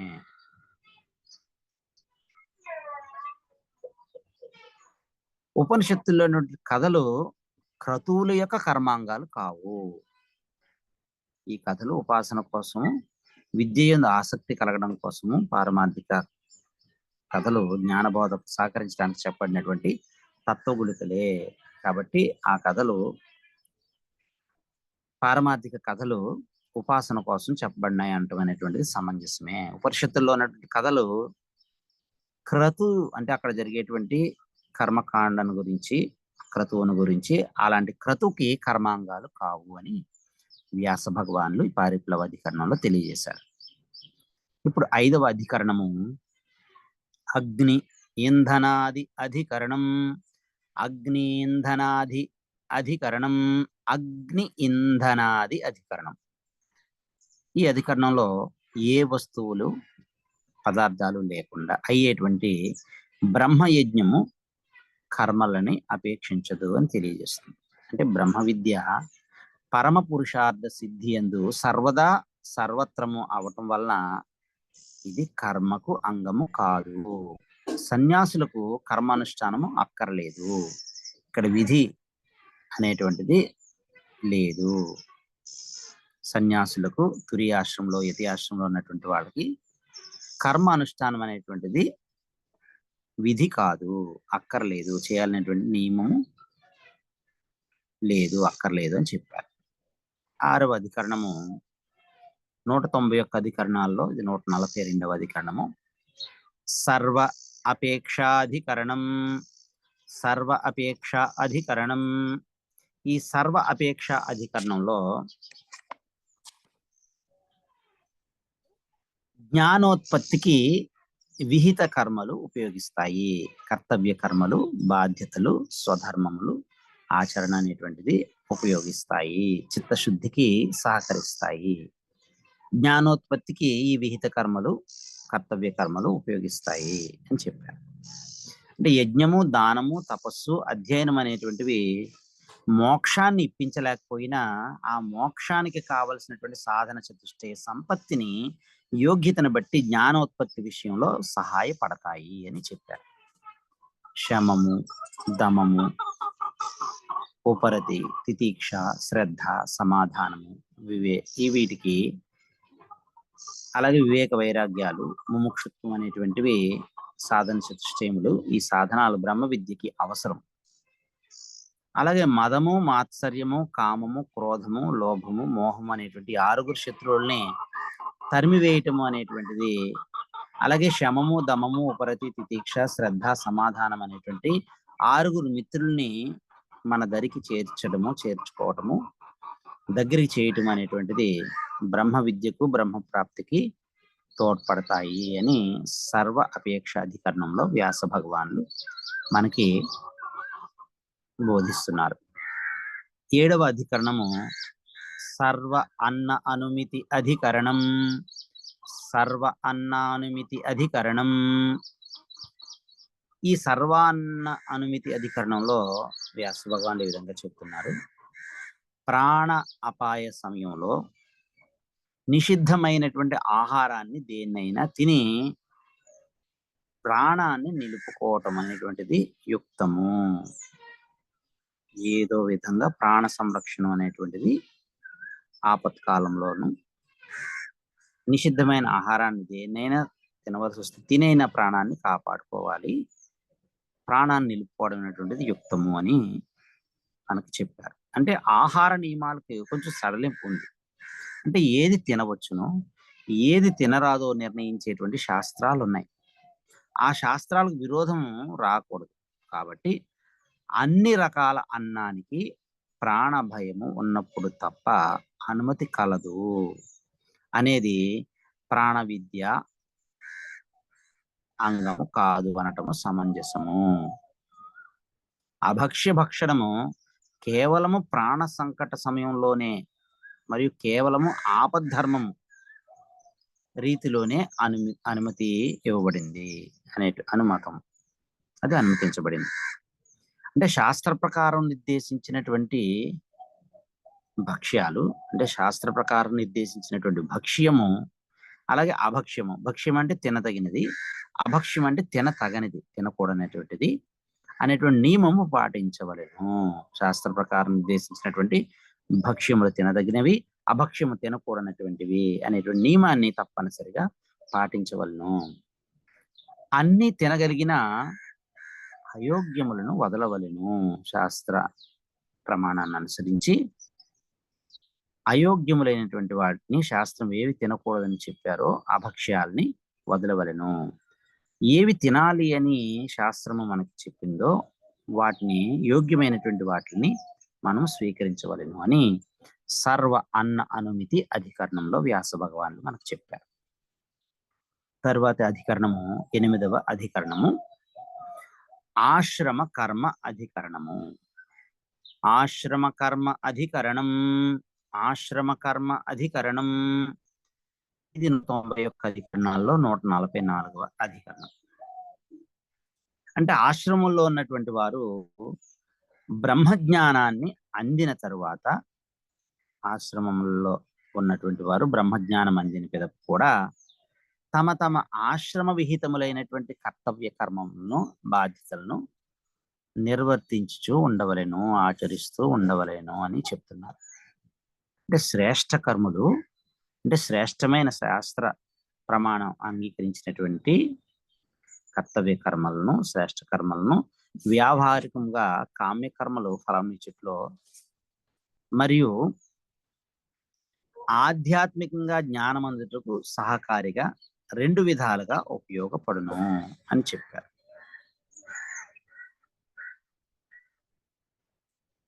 శ్రేష్ఠ కర్మలు వ్యావహారికంగా, కామ్య కర్మలు ఫలంనిచ్చుట్లో మరియు ఆధ్యాత్మికంగా జ్ఞానం అందుటకు సహకారిగా 2 విధాలుగా ఉపయోగపడతాయి అని చెప్పారంటే నిత్య కర్మములు, నిత్య కర్తవ్యము కర్మములు జ్ఞాన సహకారులు కూడా అవుతాయి అని చెప్పారు. అన్ని ఆశ్రమాలకి సంబంధించినటువంటి శ్రేష్ఠ కర్మలు కూడా సాధకునిలో ఉన్నటువంటి అవిద్య, రాగము, ద్వేషము, అస్మిత మొదలైన క్లేశాలని పోగొట్టి విద్యా ఉత్పాదకాలు అవుతాయి, జ్ఞాన ఉత్పాదకాలు అవుతాయి.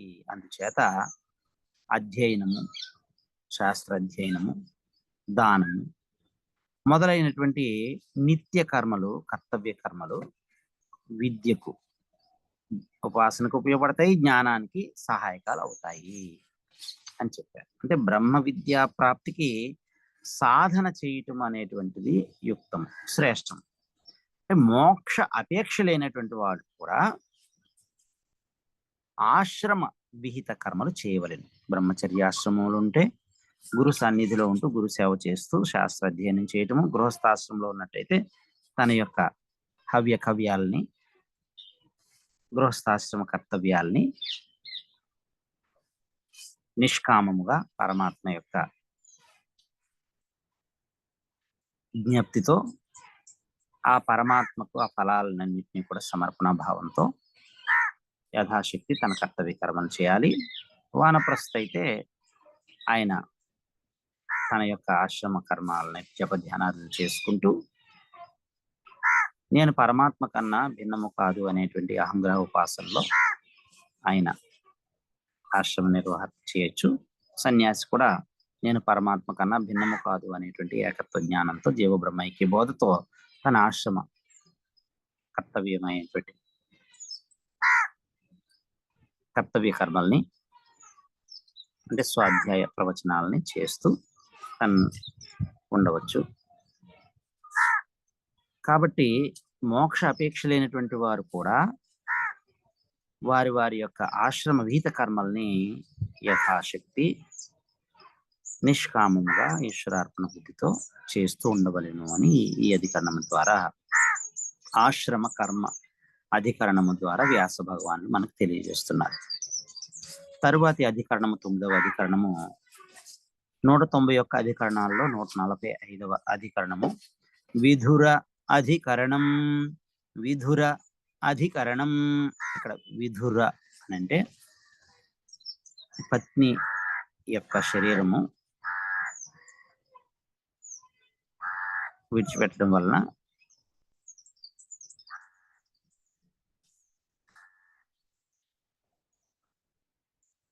భార్య చనిపోయినటువంటి వారిని విధురుడు అంటారు.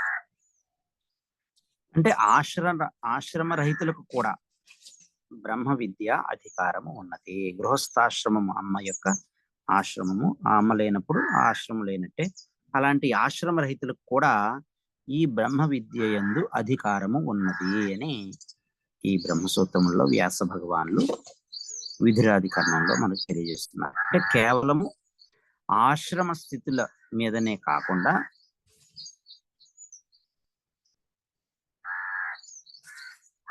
ఆశ్రమ స్థితుల మీదనే కాకుండా కానీ సాధకుని యొక్క ఉపాసన, నిష్ఠ, అభ్యాసము, సాధకుని యొక్క ఉపాసన, నిష్ఠ, అభ్యాసము నిరంతర సాధన మీద ఆధారపడి ఉంటుంది. అంటే కేవలం ఆశ్రమం యొక్క స్థితిగతుల మీదనే ఆధారపడి కాకుండా ఆ సాధకుని యొక్క ఉపాసన, ఆయన యొక్క నిష్ఠ, ఆ ఉపాసకుని యొక్క అభ్యాసము, ఆ ఉపాసకుని యొక్క నిరంతర సాధన మీద కూడా ఆధారపడి ఉంటుంది. ఏ ఆశ్రమము లేనటువంటి దిగంబరుడైనటువంటి సంవర్తకుడు మొదలైనటువంటి వారు మహాజ్ఞానులు అయినట్లుగా మనకి స్మృతులలో ఉన్నది. ఈ ప్రస్తుత సాధన, పూర్వ అభ్యాసములు రెండు ఆశ్రమ కర్మలతో సంబంధం లేకుండా సంబంధం లేకుండా బ్రహ్మజ్ఞానం వైపు తీసుకుని వెళతాయి.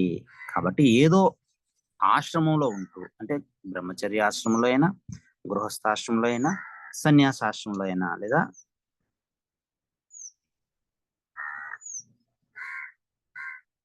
బ్రహ్మచర్య, గృహస్థ, వానప్రస్థ, సన్యాసాశ్రమాల్లో ఏదో ఒక ఆశ్రమంలో ఉంటూ ఆ ఆశ్రమ నీతమైనటువంటి కర్తవ్య సత్కర్మలను చేస్తూ బ్రహ్మ విద్యా ప్రాప్తికి సాధనము చేయటము యుక్తము, శ్రేష్టము అని చెప్పారు వ్యాస భగవాన్.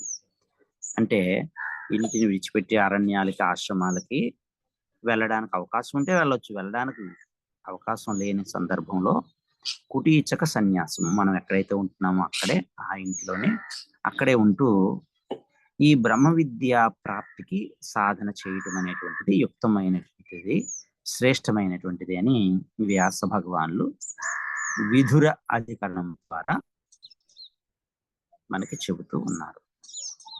తర్వాతి అధికరణము 10వ అధికరణము. 191 అధికరణాల్లో 146వ అధికరణము తద్భూత అధికరణం. ఉన్నత ఆశ్రమము అంటే ఉన్నతమైనటువంటి ఆశ్రమంలో ఉన్నటువంటి వారు, బ్రహ్మచర్య ఆశ్రమం కన్నా ఉన్నతమైంది గృహస్థాశ్రమం కన్నా ఉన్నతమైనటువంటి ఆశ్రమం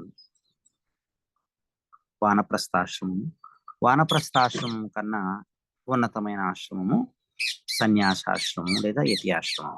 అంటే ఉన్నత ఆశ్రమం ఉన్నవారు అనగా యతి ఆశ్రమ స్వీకారం చేసినటువంటి వారు చ్యుతిని ఎప్పుడు పొందకూడదు. సన్యాసాశ్రమ ధర్మాల నుంచి ఎప్పుడు కూడా పతనం కాకూడదు, చ్యుతి పొందకూడదు. ఎందుకంటే నియమము, అతద్రూపము, అభావము అనేటువంటి కారణాల వలన అని చెప్పారు. నియమము, అతత్ రూపము, అభావము అనే కారణాల వలన ఆశ్రమ భంశము అంటే భ్రంశం అవ్వడం, అంటే ఉన్నత ఆశ్రమం నుంచి పతనం అవటము, ఆశ్రమ భ్రంశము పనికి రాదు అనేది నియమం. ఇక్కడ ఉన్న ఆశ్రమాన్ని నిలబెట్టుకోవాలి తప్ప కింది ఆశ్రమానికి వెళ్ళకూడదు. అటువంటి శిష్టాచారము లేదు కనుక ప్రచ్యుతి అనేది లేకపోవటము అభావము. అతద్రూపం అంటే ఏంటంటే ఆశ్రమముల్లో ఆరోహణ ఉంది. బ్రహ్మచర్యాశ్రమం నుంచి గృహస్థాశ్రమం నుంచి వానప్రస్థాశ్రమం నుంచి సన్యాసాశ్రమం. కానీ అవరోహణ అంటే సన్యాసాశ్రమం నుంచి వానప్రస్థాశ్రమంలోనికి రావడం, వానప్రస్థాశ్రమం నుంచి గృహస్థాశ్రమంలోనికి రావడం, గృహస్థాశ్రమం నుంచి బ్రహ్మచర్యాశ్రమం రావడం అనేటువంటి అవరోహణ అంటే క్రిందికి రావడం అనేది ఎక్కడా చెప్పబడలేదు. ఇది అతద్రూపము. మనకి తద్రూపమే చెప్పారు కానీ అతద్రూపం చెప్పలేదు. అటువంటి శిష్టాచారము మనకి లేదు కనుక, వెనకకి వచ్చేటువంటి పద్ధతి మన పెద్దలు మనకు చెప్పలేదు, ఆచరించలేదు కనుక ప్రచ్యుతి అనేది లేకపోవటాన్ని అభావము అని అంటారు. సన్యాసాశ్రమం అందిన వారికి తిరుగులేదు. సన్యాసాశ్రమం అందినటువంటి వారు నిరంతరము బ్రహ్మచింతనచే బ్రహ్మ విద్యా నిష్ఠులై బ్రహ్మ అనుభూతికి సాధన చేయాలి.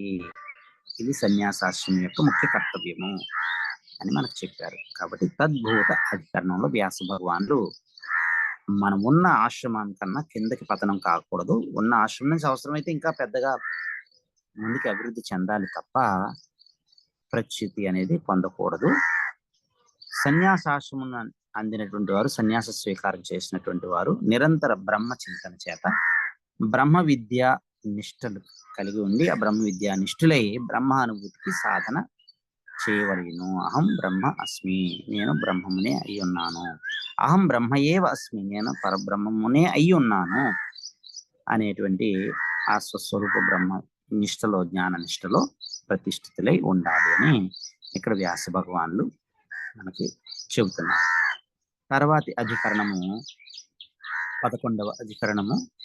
191 అధికరణములలో ఇది 147వ అధికరణము. ఆధికారిక అధికరణం.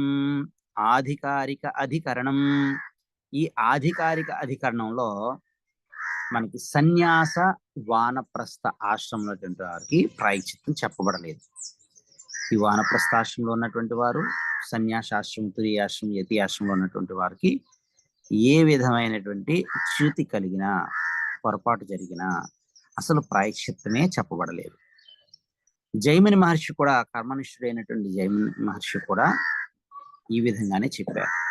బ్రహ్మచర్య గృహస్థులకి ప్రాయశ్చిత్తము ఉన్నది, కానీ సన్యాస వానప్రస్థ ఆశ్రమం ఉన్నటువంటి వారికి చ్యుతి, వారి ఆశ్రమ ధర్మం నుంచి ప్రచ్యుతి కలిగినట్టయితే, కళంకం కలిగినట్టయితే ఎటువంటి ప్రాయశ్చిత్తము లేదు, చెప్పబడలేదు శాస్త్రములలో అని జైమిని మహర్షి కూడా మనకు చెప్పారు అనేది ఇక్కడ ఆధికారిక అధికరణంలో వ్యాస భగవానులు మనకు స్పష్టం చేశారు.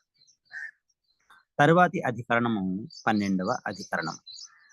బహిరధికరణం. బహి అధికరణం. ఇది 191 అధికరణాల్లో 148వ అధికరణం. ఈ అధికరణంలో వ్యాస భగవాన్ ఇలా చెబుతున్నారు. ఉన్నతమైన సన్యాసి కానీ, ఉన్నతమైనటువంటి వానప్రస్థుడు కానీ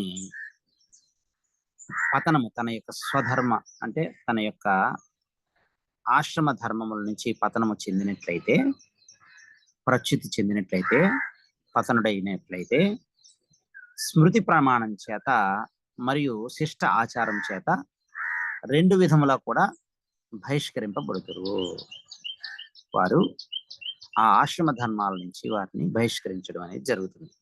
2 విధాల, అంటే స్మృతులు ప్రమాణం చేత, అలాగే శిష్టులు ఆచరించి మనకి చూపించినటువంటి మార్గము, రెండింటి ద్వారా కూడా 2 వైపుల నుంచి వారిని బహిష్కరించడం అనేటువంటిదే చేస్తారు. కాబట్టి వారు 2 విధాల బహిష్కరించబడతారు అని స్పష్టంగా చెప్పారు. అంటే ప్రచ్యుతి పొందినటువంటి నైష్ఠికునికి, నైష్ఠిక బ్రహ్మచారికి మాత్రము సంఘ బహిష్కారం ఉంది. ఆయనకి సంఘంలో సాంఘికమైనటువంటి జీవనం చేయడానికి, సంఘంతో కలిసి జీవించడానికి వీలు లేదు అని ఆయన్ని అక్కడి నుంచి, సంఘం నుంచి బహిష్కరించాలి అనేటువంటి ప్రాయశ్చిత్తం ఉందని ఇక్కడ మనకి బహిహి అధికరణము, బహిరధికరణం అని చెప్పారు. తర్వాత అధికరణము 13వ అధికరణము స్వామి అధికరణం. స్వామి అధికరణంలో వ్యాస భగవానులు ఈ విధంగా చెప్తున్నారు.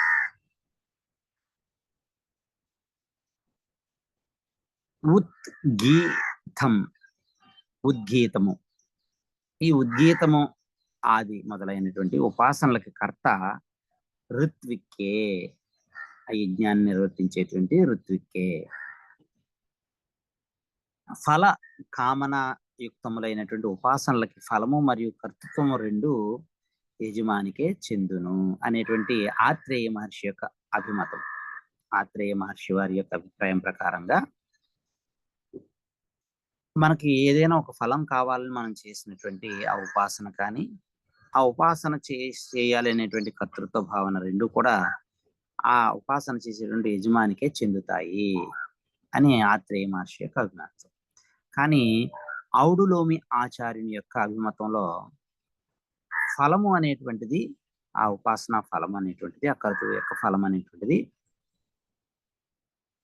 యజమానిది అవుతుంది. కానీ ఆయన చేయలేనప్పుడు ఆ క్రతువుని, ఆ ఉపాసనని ఎవరికైనా ఋతుకి దాన దక్షిణలు ఇచ్చి ఆయన కృపతో ఆ యొక్క క్రతువుని కానీ ఉపాసన కానీ చేయించుకునేటువంటి ఆ కర్తృత్వము ఆయన ఋత్వికునికి అవుతుంది. కాబట్టి కర్తృత్వము ఋత్విజుడు తీసుకుని దాన దక్షిణ ద్వారా ఫలాన్ని యజమానికి ఇస్తే అది యజమానికే చెందుతుంది అని ఔడులోమి ఆచార్యుని యొక్క అభిమతము అయి ఉంది. అంటే ఔడులోమి ఆచార్యుని యొక్క అభిమతంలో ఫలము యజమానిది అవుతుంది, కానీ కర్తృత్వము ఋత్విజునిది అవుతుంది. ఎందుకంటే ఋత్విజుడు యజమాని చేత ధనాన్ని దానాదుల్ని ఆయన తీసుకుని యజమాని చేత వరించబడతాడు. కాబట్టి శృతుల ప్రకారం కూడా కర్తృత్వము అనేటువంటిది ఋత్విజునిది మరియు ఫలము యజమానిది అని ఇక్కడ చెప్పబడింది. ఋత్విజుడు యజమాని చేత ధనదానాదులతో వరించబడతాడు కాబట్టి శృతుల ప్రకారం కూడా కర్తృత్వం ఋత్విజునిది అవుతుంది, ఫలము యజమానిది అవుతుంది అని మనకి ఇక్కడ తెలుస్తుంది. పుత్రకామేష్టి యజ్ఞం చేసినప్పుడు యజ్ఞ ఫలము దశరథ మహారాజుకు దొరికింది. ఆ యజ్ఞం యొక్క కర్తృత్వం అంతా కూడా వశిష్ఠ మహర్షి అలాగే శాంతమాత భక్త అయినటువంటి ఋష్యశృంగ మహర్షి వాళ్ళు కర్తృత్వాన్ని చేశారు. తర్వాత అధికరణము 14వ అధికరణము సహకారి అంతర్విధి అధికరణము. సహకారి అంతర్విధి అధికరణం ఇది 14వ అధికరణము. 191 అధికరణాల్లో 150వ అధికరణం. జ్ఞానము అంటే పాండిత్యము, వికారములు లేకుండటము అది బాల్యభావము, నిరంతర మననము దీన్ని నిధిధ్యాసనము లేదా మౌనము అని మూడింటి యొక్క పరిపక్వ అవస్థ కలిగిన వెంటనే బ్రహ్మ సాక్షాత్కారము అవుతుంది. గృహస్థాశ్రమంలో 4 ఆశ్రమముల యొక్క భావము ఉన్నది. సన్యాసాశ్రమంలో బ్రహ్మ విద్య స్వభావ సిద్ధము. సన్యాసాశ్రమంలో బ్రహ్మ విద్య అనేటువంటిది స్వభావ సిద్ధము. అయితే ఇతర ఆశ్రమముల వారికి బ్రహ్మ విద్యా నిషేధములు లేవు. కాబట్టి బ్రహ్మ విద్య యందు అన్ని ఆశ్రమముల వారు అధికారులే. బ్రహ్మ విద్య అధికారము అన్ని ఆశ్రమముల వారికి కలదు. పాండిత్యము బాల్య భావంతో పాటు మౌనము కూడా విధియే. ఏ ఆశ్రమంలో ఉన్నవారైనప్పటికీ పాండిత్యము అంటే జ్ఞానము, నేను బ్రహ్మము కన్నా వేరు కాదు, నేను ఆ పరమాత్మ స్వరూపమునే, జీవుడు బ్రహ్మమే అనే జీవ బ్రహ్మ ఐక్య బోధ. బాల్య భావన అంటే ఎటువంటి వికారాలు కామ క్రోధ లోభ మోహ మద మాత్సర్యములు అనేటువంటివి లేకుండా సాధన చతుష్టయ సంపత్తి కలిగినటువంటి వారు, వివేక వైరాగ్యములతో పాటు మోక్షత్వ భావన కలిగినటువంటి వారికి మౌనము అంటే నిరంతరము నేను బ్రహ్మమే, అహం బ్రహ్మ అస్మి, అహం బ్రహ్మ ఏవ అస్మి అనేటువంటి ఆ జ్ఞానమే ఇక్కడ మౌనము.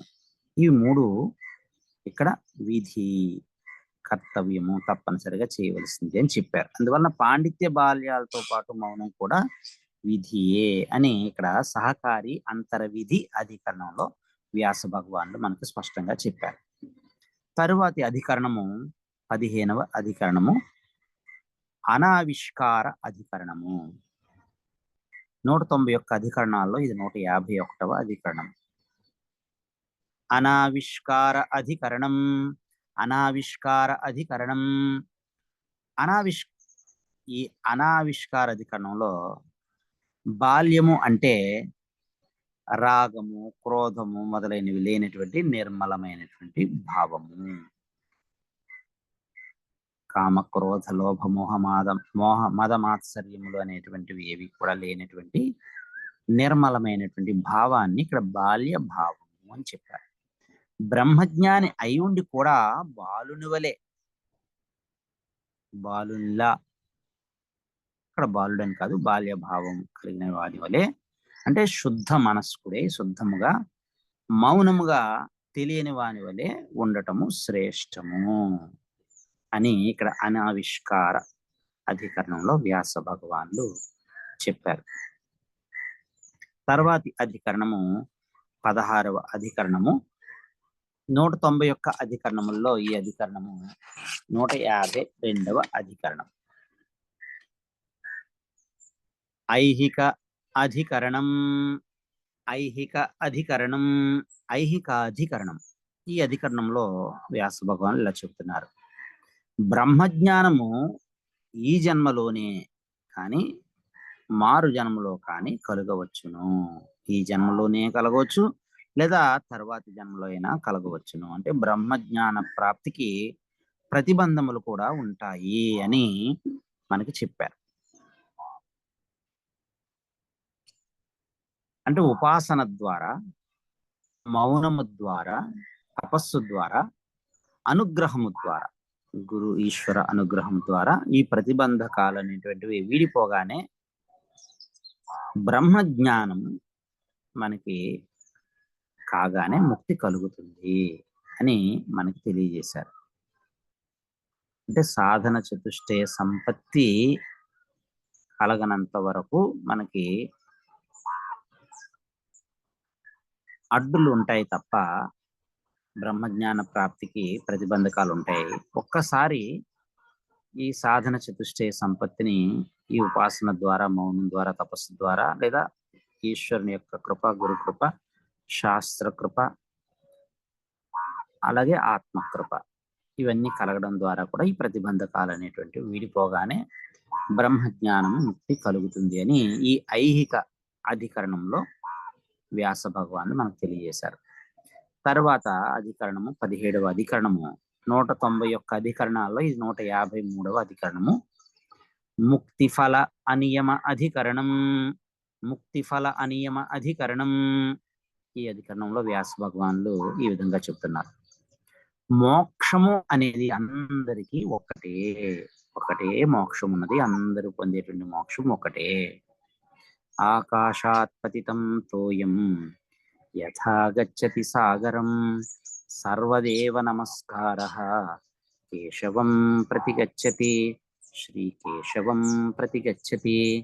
ఆకాశము నుంచి పడే ప్రతి వర్షపు చినుకు ఎలా అయితే సముద్రాన్ని చేరటమే పరమావధిగా తన యొక్క ప్రయాణాన్ని కొనసాగిస్తుందో, అలా అందరూ కూడా ముక్తులే. మోక్షం అనేటువంటిది అందరికీ కూడా ఒక్కటే. అన్ని మార్గముల ద్వారా పొందేది మోక్షమే. ఎందుకంటే మోక్షమే మన స్వరూపమై ఉన్నది. అది మోక్షము ఉన్నదే, అది కొత్తగా వచ్చేది కాదు, అది కూరేది కాదు, ఊరేదే ఉన్నది మనకి అనుభవంలోకి వస్తుంది. కాబట్టి మోక్షం అనేది అందరికీ ఒక్కటే.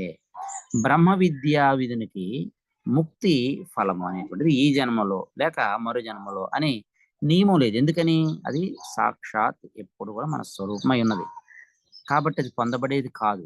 కాబట్టి ఈ జన్మలోనో మరు జన్మలోనో అనేటువంటి నియమం లేదు. ఇప్పుడు ఇక్కడే నేను నిత్య శుద్ధ బుద్ధ ముక్త స్వరూపుణ్ణై ఉన్నాను. ఆ విధంగా ఈ లోకంలోనైనా లేదా బ్రహ్మలోకంలోనైనా అనే నియమం కూడా లేదు.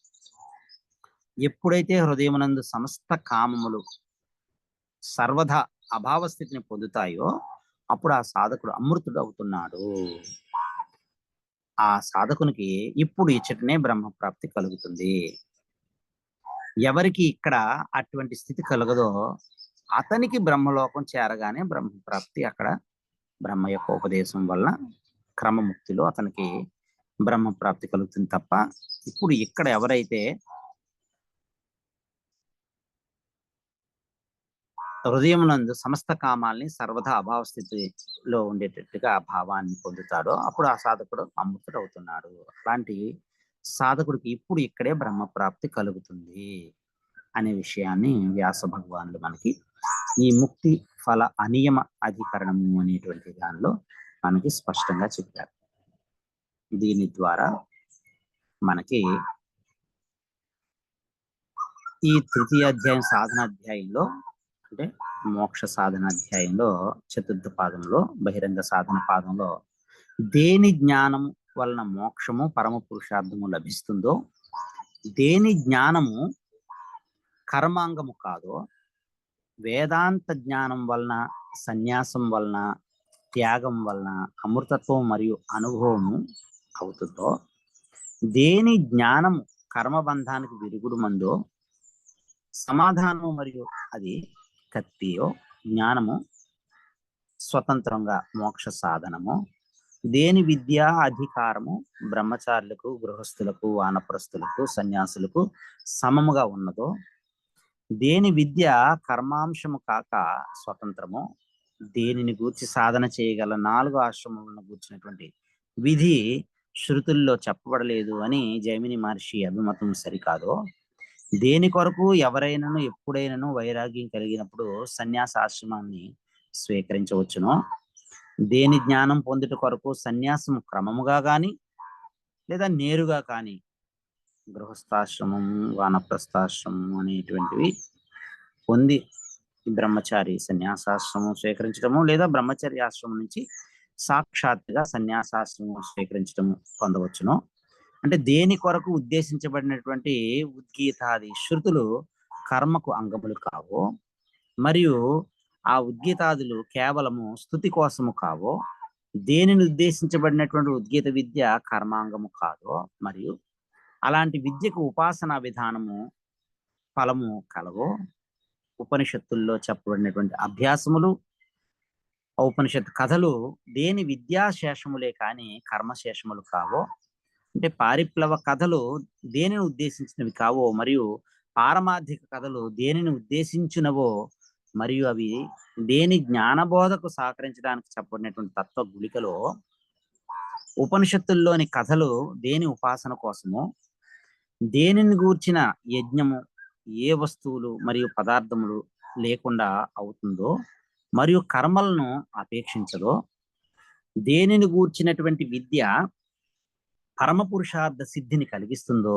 మరియు సర్వదా స్వతంత్రము అవటం వలన కర్మల అంశము కాదో, యజ్ఞము, దానము, తపస్సు, అధ్యయనం అనేటువంటివి మోక్షాన్ని ఇప్పించలేకపోయినా ఆ మోక్షానికి కావలసినటువంటి యోగ్యతని, పాత్రతని, అధికారాన్ని బట్టి దేని జ్ఞానోత్పత్తి విషయంలో సహాయపడతాయో, శమము, దమము, ఉపరతి, తితిక్ష, శ్రద్ధ, సమాధానము, ఈ సాధనాలు దేని విద్యకు అవసరమో, మదము, మాత్సర్యము, కామము, క్రోధము, లోభము మరియు మోహం అనేటువంటి 6 శత్రువులు కూడా లేకుండా పోయి శమము, దమము, ఉపరతి, తితిక్ష, శ్రద్ధ, సమాధానం అనేటువంటి 6 మిత్రులు వచ్చి ఉండటం వలన దేని విద్యకు, దేని ప్రాప్తికి తోడ్పడతాయో, దేనిని ప్రాప్తి చెందే సాధన చేయుట కొరకు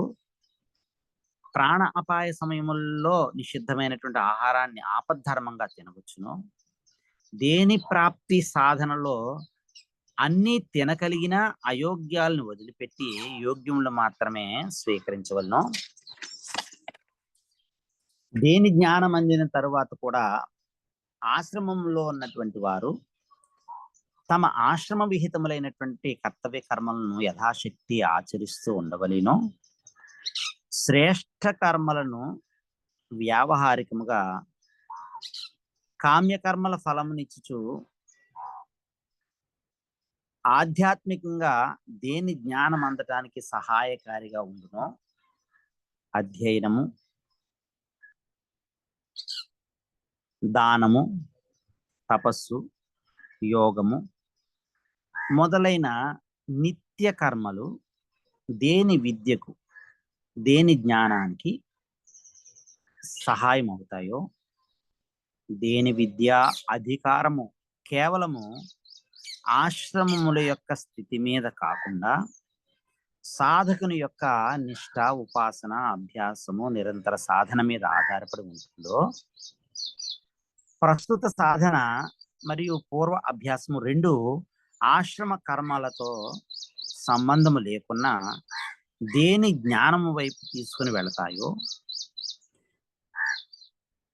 బ్రహ్మచర్య, గృహస్థ, వానప్రస్థ, సన్యాస ఆశ్రమాల్లో ఏదో ఆశ్రమంలో ఉంటూ ఆ ఆశ్రమ నియతమైనటువంటి సత్కర్మలను ఆచరిస్తూ చేస్తూ దేని విద్యా ప్రాప్తికి సాధన చేయుట యుక్తమో మరియు శ్రేష్టమో, దేని ప్రాప్తికై ఉన్నత ఆశ్రమంలో ఉన్నటువంటి వారు ప్రచ్యుతిని పొందకూడదో ఆశ్రమంలోనే ఉంటూ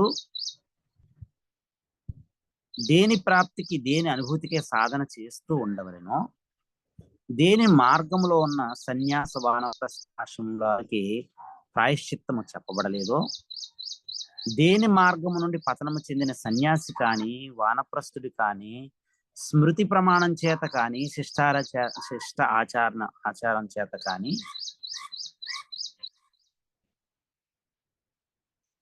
బహిష్కరించబడి ఉంటారో, బహిష్కరించబడతారో, దేని విద్యా సాధనలో సహాయపడి సత్కర్మలు చేయడంలో కర్తృత్వము ఋత్విజునిదో మరియు ఫలము యజమానితో, పాండిత్యము, బాల్యభావము, నిరంతర మరణము అంటే మౌనము అనే మూడింటిని పరిపక్వ అవస్థ కలిగినంతనే దేని సాక్షాత్కారము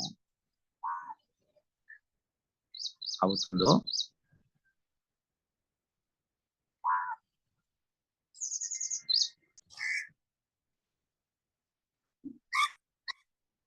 దేని జ్ఞానం ఈ జ్ఞానంలోనే సన్యాసాశ్రమంలో దేని విద్య స్వభావ సిద్ధము మరియు ఇతరాశ్రమం వరకు కూడా దేని విద్యా నిషేధము లేదో, దేని విద్యా అధికారం అన్ని ఆశ్రమాల వారికి కలదో, దేని జ్ఞానము ఈ జన్మలోనే కలగగలదో, దేని జ్ఞాన ప్రాప్తికి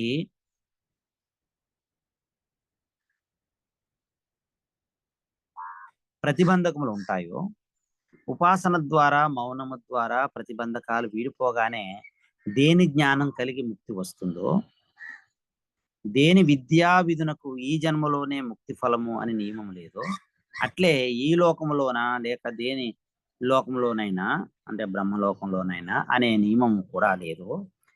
ఎప్పుడు హృదయమునందు సమస్త కామములు సర్వదా అభావ స్థితిని చెందును, అప్పుడు ఆ సాధకుడు అమృతుడై ఇప్పుడు ఇచ్చటనే దేని ప్రాప్తి పొందునో, ఎవరికి అటువంటి స్థితి ఇక్కడ కలుగునో అతనికి బ్రహ్మలోకం చేరగానే దేని ప్రాప్తి కలుగుతుందో అది బ్రహ్మముయే, అది బ్రహ్మముయే అని అది బ్రహ్మముయే అని వ్యాస భగవాన్లు మనకి ఈ బహిరధికరణంలో సాధన మోక్ష సాధన అధ్యాయంలోని 4వ పాదమైనటువంటి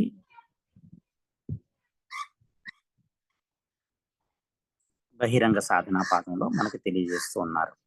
ఓం పూర్ణమదః పూర్ణమిదం పూర్ణాత్ పూర్ణముదచ్యతే పూర్ణస్య పూర్ణమాదాయ పూర్ణం ఏవ అవశిష్యతే. ఓం శాంతి శాంతి శాంతి. హరి ఓం. శ్రీ గురుభ్యో నమః. హరి ఓం. ఏతత్ సర్వం శ్రీ సద్గురు చరణారవిందార్పణమస్తు. స్వస్తి. లోకా సమస్త సుఖినో భవంతు. సమస్త సన్మంగళాని సంతు. ఓం అసతో మా సద్గమయ తమసో మా జ్యోతిర్గమయ మృత్యోర్మా అమృతం గమయ. ఓం శాంతి శాంతి శాంతి. స్వస్తి.